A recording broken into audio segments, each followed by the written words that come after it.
Hello, तुमचं सर्वांचं पुन्हा एकदा स्वागत करतो मी. ना नफा ना तोटा या प्लेलिस्टच्या सिरीजमध्ये अशा गरजा राहतात, जी मेथड राहते, जी मेथड शिकून तुम्ही तुमच्या बिझनेसमध्ये प्रॉफिट काय, लॉस काय, डिस्काउंट कसं काय करतं, म्हणजे असं खूप काही. कारण की मी स्वतः काम केलेलं आहे फायनान्सच्या भागामध्ये, त्यामुळे मला त्या फायनान्सच्या गोष्टींमध्ये काही. आता बरेच लोक जात्या फ्रीज घ्यायला किंवा टी व्ही घ्यायला किंवा फोन घ्यायलासुद्धा, पण घ्यायच्या टायमानंतर असं होतं की तो समोरचा जो दुकानदार आहे तो म्हणतो आम्ही तुम्हाला डिस्काउंट देतो आहे, आम्ही तुम्हाला 2% डिस्काउंट देतो आहे, आम्ही तुम्हाला 5% डिस्काउंट देतो आहे, आम्ही पर्सेंट डिस्काउंट देतो आहे. पण तो डिस्काउंट एवढं फक्त नावाला बोलतो, तर त्याच्या जागी त्या डिस्काउंटच्या नावाखाली तो काय करतो, तेवढेच पैसे घेतो. त्यांना डिस्काउंटचं गणित माहीत नसतं, त्याच्याकडून पैसे वसूल होऊनच जात्या.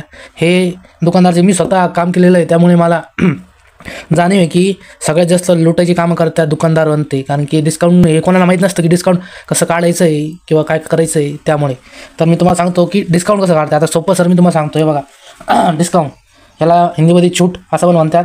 तर ती कसं काढायची, इथं जिंची किंमत 2500, ठीक आहे. आणि समजा डिस्काउंट दिलं तिला 40%, तिला डिस्काउंट आहे, ठीक आहे. आपल्याला सोपं सरळ गणित काय, सोपं सरळ आपल्याला करायचं काय. हे बघा, तुमच्याकडे कागद असेल, तुम्हाला काय करायचं फक्त कागद घ्यायचा आहे किंवा काय करायचं आहे तुम्हाला सांगतो मी. हे तुम्ही बघा, आता मी तुम्हाला सांगतो जीनची पॅन्ट कितीची आहे, 2000 जीनची पॅन्ट कितीची आहे, 2500, ठीक आहे. आणि मग गुणिले करायचं कितीची आहे ती, डिस्काउंट किती आहे, 40% डिस्काउंट आहे. आता समजून घ्या, उदाहरण आहे किंवा असं 3% डिस्काउंट, 5%, 6 असं पण असू शकतं. डिस्काउंट जेवढं जास्त डिस्काउंट कधीच नसणार आहे. 40% डिस्काउंट म्हटल्यावर डिस्काउंट आहे. तर तुम्हाला करायचं काही नाही, खाली 100. आता हे 100मधूनच तुम्हाला 40% डिस्काउंट मिळतं आहे ना. या 100मधूनच 40% डिस्काउंट मिळतं आहे, म्हणून काय खाली 100 असं एवढं लक्षात ठेवायचं. शून्याला शून्य गेला, 25 आणि 40 आणि 45 गुणिले किती झाले सांगा बरं. हे येतं बरं, 25 40, ठीक आहे. 0ला 0, 0ला 0, ठीक आहे. 5 चौक किती होत्या, 5 चौक 20, 4 दुने 8, 9 10.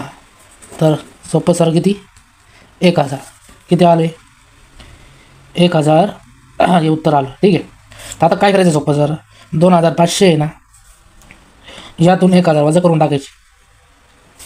तर तुम्हाला उत्तर काय मिळतं आहे, 1500. काय झालं, 1500 उत्तर मिळालं. आणि ही त्याची खरी किंमत निघाली. ही काय आहे, खरी किंमत तुम्ही तर पण बघू शकता. आणि ही त्याची खरी किंमत निघाली.